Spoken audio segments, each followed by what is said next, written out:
Vamos para Gálatas. A Bíblia se completa e ela é verdade naquilo que falamos. Também Paulo vai escrever. Vou esperar um pouquinho. Depois de 1 Coríntios. Está lá em Romanos.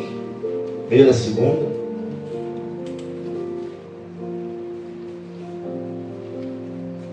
Amém, misericórdia. Amém?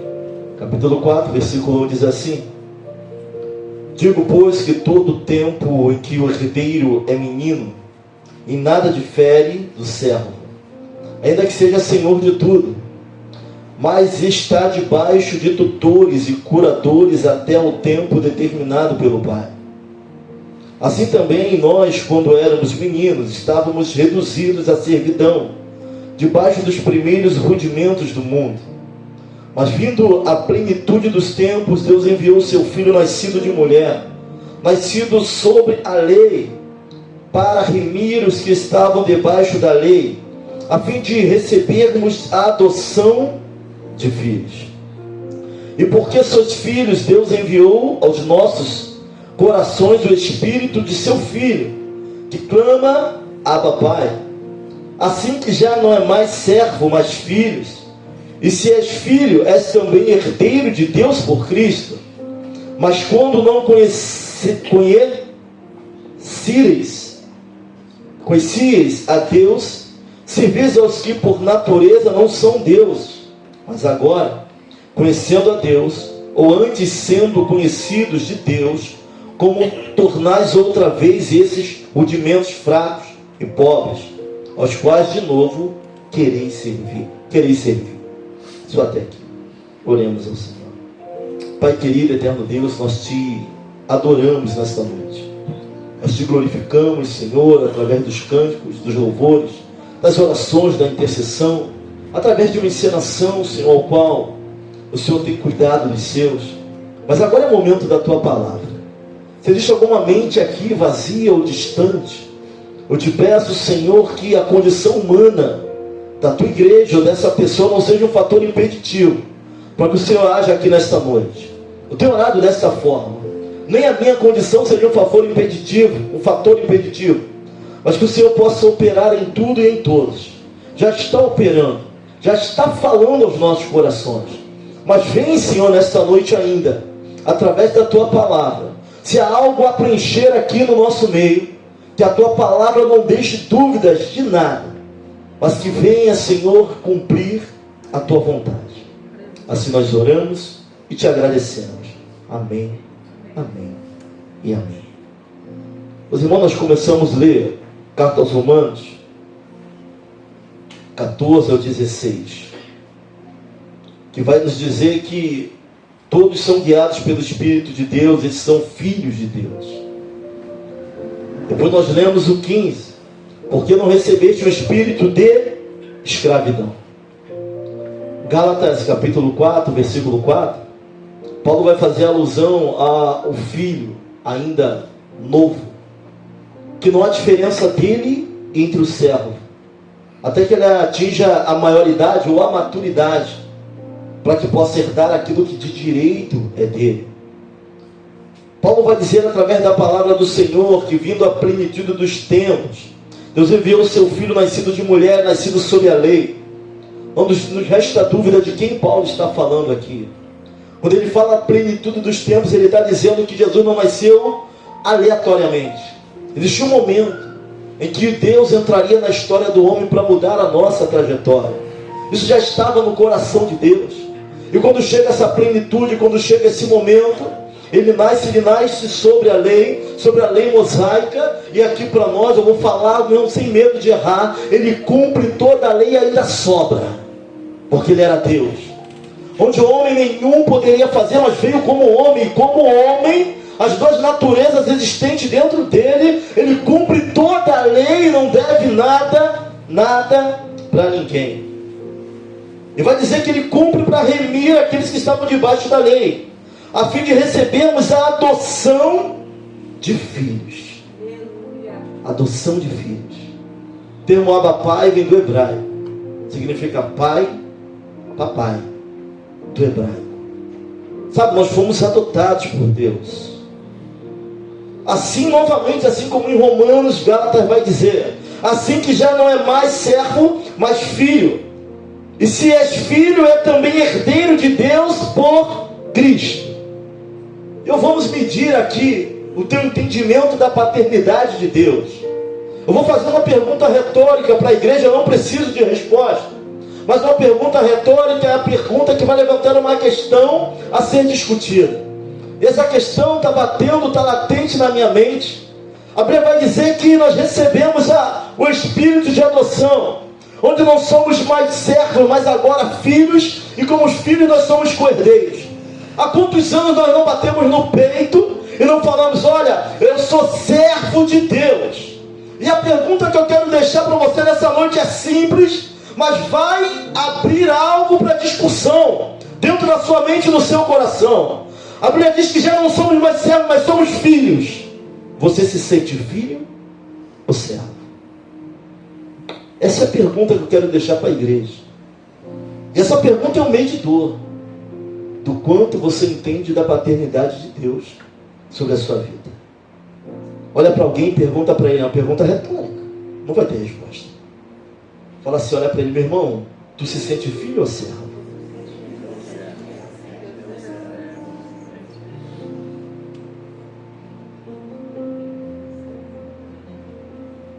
Você prega a palavra, você é do ministério, você ora, mas essa pergunta vai ficar batendo.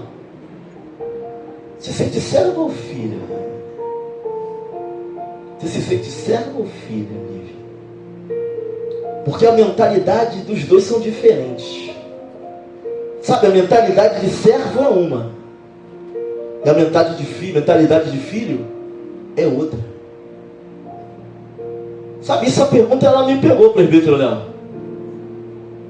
Porque nesses 10 anos de pastoreio, eu tenho me apresentado como Claudenil, servo do Deus vivo. E talvez essa apresentação reflita muito como eu me sinto diante da paternidade de Deus. Sabe, alguns aqui se sentem servos, mas não filhos. Sabe até quem Deus é e o que Ele é, mas o filho é diferente. Sabe, o servo ele trabalha para o pai, o filho trabalha com o pai. O servo ele trabalha para Deus, o filho ele trabalha com o pai. O servo ele trabalha por um salário. O filho sabe que tudo é dele e ele vai herdar todas as coisas. Aleluia. Glória a Deus. Traz uma simples mensagem, deixa uma simples pergunta. E você vai para casa pensando nisso, como você se sente. Diácono Joel. Mas eu só sou oficial, mas tu se sente servo ou filho? Porque eu nunca vi ninguém se apresentar no púlpito, dizer aqui é o pastor Claudenil, filho e herdeiro do Deus vivo. Pastor, isso parece petulância, isso é Bíblia. O Espírito que está sobre nós é o Espírito de adoção. O pai da orfandade é Satanás. Nós não somos órfãos, nós temos pai. Nós não trabalhamos para Deus, trabalhamos com Deus. Não trabalhamos não trabalhamos para ter no final do trabalho alguma coisa. Nós já somos co-herdeiros com Cristo. Eu não sei quanto isso pesa na tua mente, sabe, mas o fato de não saber essa paternidade traz confusão. Pessoas não sabem o seu lugar nem dentro da própria família, porque a Bíblia vai dizer que ainda que teu pai ou sua mãe se esqueça de você, eu, o Senhor, isso é a paternidade. Maravilhosa paternidade. Jamais me esquecerei. Ainda que ninguém te ouça, ainda que ninguém te veja, ainda que a noite pareça um demônio que nunca vai passar, você no canto da noite torcendo para amanhecer, achando que está só, quando liderança não pode ir lá, quando o irmão não pode levantar para te ajudar, quando ninguém pode tapar os buracos que era a sua alma, Ele pode. Aleluia. Ele é Deus. Mas a questão não é o que Ele faz, é o que nós estamos fazendo com tudo isso. Precisamos reagir diante dessa graça, irmãos. Deus não é como um pai omisso, que finge que não está vendo. Também não é como um pai autoritário, abusador, que passa dos limites. Deus vai fazer cumprir toda a sua palavra em nós. Mas a questão é que nós transferimos para Deus aquilo que aprendemos com os homens. Tem gente que acha que Deus está olhando do seu trono esperando ele errar para descer o cajado nele. Se fala de graça, não entende o que é graça. Favor imerecido, não entende o que é ser filho. O pai não repreende o filho só porque quer castigar, mas porque quer o seu bem. Eu repreendo todos aqueles o quanto eu amo. Tem coisas que Deus vai permitir para o nosso crescimento. Tem coisas que Deus vai dar livramento. Sabe, no meio das nossas confusões, e a confusão de mente só pertence ao homem. Porque de Deus vem a palavra reta, a palavra rema, a palavra de direção vem dele. Quando eu olho para o Pai Nosso, irmãos, Mateus 6, 9 ao 13, e já de início, o Pai Nosso que está nos céus. Sabe, ele é nosso, ao mesmo tempo vai falar de imanência, aquilo que é material, aquilo que é tocável, aquilo que é possível interagir. Ele é nosso, mas ele transcende. Transcende fala de inteligência superior, de algo que é transcendente. Sabe, ele é nosso Pai, mas ele não habita aqui, ele está onde? Nos céus, e ao mesmo tempo eu não sei como Deus tão grande cabe dentro de nós. Você entende essa paternidade? Eu não entendo. Um Deus que tem que se inclinar para olhar para a terra. Um Deus que consegue medir os mares no antebraço. Ele vive e habita dentro de nós. Dentro de cada um de nós. E essa é a paternidade de Deus, irmãos. Sabe, sobre nós está um espírito de adoção. E quantos têm preferido o caminho da orfandade? Quantos não conseguem entender essa paternidade? O quanto Deus nos ama. Nós sabemos que estamos sós no nosso sofrimento, nas nossas guerras. Sabe, domingo passado nós estávamos aqui na Santa Ceia. Eu olhei para alguns irmãos, eu olhei para o presbítero Léo, eu olhei para a diaconisa, eu não estou aqui citando, eu olhei para alguns irmãos e eu não entendi. E eu comecei a sentir algo que transcendia essa terra. Sabe, uma sensação de algo muito superior a tudo que passamos aqui durante aquela Santa Ceia. Sabe, eu consegui, de alguma maneira, sair, e alguns tiveram a mesma sensação, e até isso Deus me mostrou, como se nada mais importasse. E eu falei, calma irmãos, pastor, Deus ainda tem obra para fazer aqui na nossa vida. Mas sabe, eu estava contemplando algo. Que sensação boa, irmãos. Ser abraçado pelo Espírito Santo. Sabe, Silvia, chegar num lugar onde algumas coisas não vão importar mais. A gente trabalha sim, tem um amanhã sim, nós planejamos sim, mas Deus tem o melhor para a nossa vida. Sabe, tem coisas da vida de irmãos meus que eu amo, que não aconteceram nessa terra. Mas estão com Deus no lugar onde não tem clamor, não tem ódio, não tem nada disso. Santo, santo, santo. Sabe, os céus são reais, irmãos. Nós somos muito materiais, a igreja está ficando cada vez mais materialista. Deus pode todas as coisas. Sabe, do sobrenatural foi feito o que é natural. Deveríamos nos inclinar mais para o sobrenatural, sermos menos materialistas. Não está no som, não está no instrumento, não está na nota. Está naquilo que Deus soprou dentro de nós. Sabe, que coisa maravilhosa essa paternidade. Sofremos nessa terra sim, nesse mundo tereis aflições, mas Deus, aquilo que Ele preparou para nós, nem olhos viram, nem ouvidos ouviram, o que Deus já preparou para nós. Pastor, mas Apocalipse dá alguma coisa disso, tá? Paulo vai falar que, não sei se é 14 anos atrás, não sei do corpo, fora do corpo, foi levado ao lugar, ao terceiro céu, lugar que se chama paraíso, e ali viu coisas inefáveis, Paulo vai nisso falar. Deus travou Paulo. Paulo, vou te mostrar, mas tu não vai falar. Não vai falar não. Quem vai falar é João. Deus sabe. Por que usar um, por que calar outro, por que mostrar para outro, mas não é isso que falar. Mostrar para outro que é possível falar. Deus sabe de todas as coisas, está operando no nosso meio. Está operando na nossa família. Mas nunca se viu uma geração tão órfã quanto a nossa. Sabe, o espírito de orfandade anda assolando as pessoas. Pastor, mas eu sou filho de Deus, talvez se sinta servo, mas ainda não entendeu o que é filho. Sabe o que é ser cordeiro de alguém? Significa que é tudo aquilo que Jesus conquistou na cruz é teu também. Tu tem noção do que é isso, irmão? Sabe, eu estou tentando entender isso, evangelista Vance.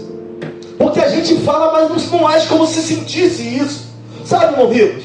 Tudo o que Jesus conquistou naquela cruz, tudo É direito nosso. É nossa herança. O que é isso? Eu não estou falando de um carro zero, não estou falando de um apartamento ali, não. Eu estou falando de moradas celestiais, irmãos. Sabe o que mais ele conquistou na cruz? E era motivo para o crente vibrar. Mas sabe quando o crente vibra? Quando tem uma promessa terrena. Quando fala que o ministério vai ser exaltado, o crente vibra, você vai ter visibilidade. Mas sabe o que Jesus conquistou na cruz que ninguém fala? É o motivo da maior alegria do povo de Deus. Ele reconstruiu o caminho até Deus. O véu se rasgou. Nós temos acesso ao Pai. E essa comunhão não tem preço. Não tem preço. Aleluia. Mas ninguém vibra com isso, evangelista Wanderson. A igreja não glorifica mais por isso. Sabe, nós temos acesso ao nosso Pai. O véu que separava não separa mais. Essa é a vitória de todas as vitórias, irmão. Oh, glória! Aleluia! Louvado seja o nome do Senhor! Oh, glória! Santo é o teu nome, Pai! Aleluia! Nós temos acesso ao Pai! Oh, Jesus! Aleluia! Nosso Pai, Felipe. Raba, Pai. Paizinho. Temos acesso a Ele. Aleluia! As marcas dessa geração órfã, indisciplina, dificuldade com autoridade, não consegue se ajustar nos lugares, é a marca dos órfãos. Nada está bom, insatisfeito com tudo, porque o Pai nos ajusta, o Pai nos coloca no prumo, o Pai nos dá direção. E quem tem esse Espírito sobre a sua vida, não anda por aí sem saber para onde vai, para onde vem. Isso é marca de órfão. Quem tem Pai sabe para onde vai, sabe de onde vem, sabe a que lugar pertence, se ajusta em qualquer lugar porque o Pai está com ele. E onde o Pai está, há ajuste. Oh, glória! Glória a Deus! Sabe, você que serve a Deus, entenda essa paternidade, que ela vai te ajustar. Vai ajustar a juventude, vai ajustar tuas emoções, vai ajustar teus pensamentos. Sabe, quem tem, quando fala o Espírito do seu Filho, está falando do Espírito Santo. Gálatas. Todos quantos receberam o Espírito do seu Filho, por Ele, são feitos, são chamados filhos, filhos de Deus. Quando eu olho para Lucas, já estou terminando, 15, 12, nós vamos ver que o mais moço tinha tudo. E que parábola para falar de paternidade é essa, não é, Pedro Léo? Que parábola. Tinha tudo. Mas ele quer sua herança, quer conhecer o mundo.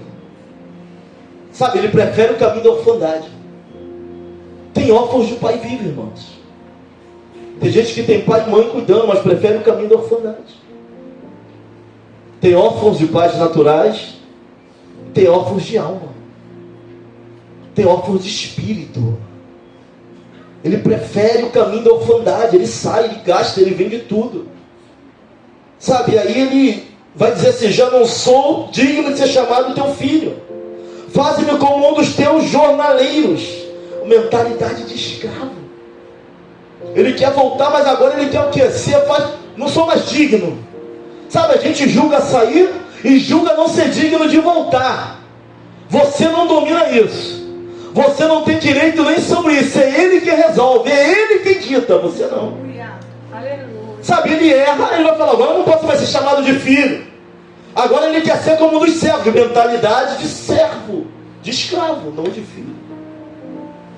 Filho sabe que pode voltar. Filho sabe que não há caminho tão distante que ele vá que o pai não alcance, irmão. Aleluia! Filho sabe.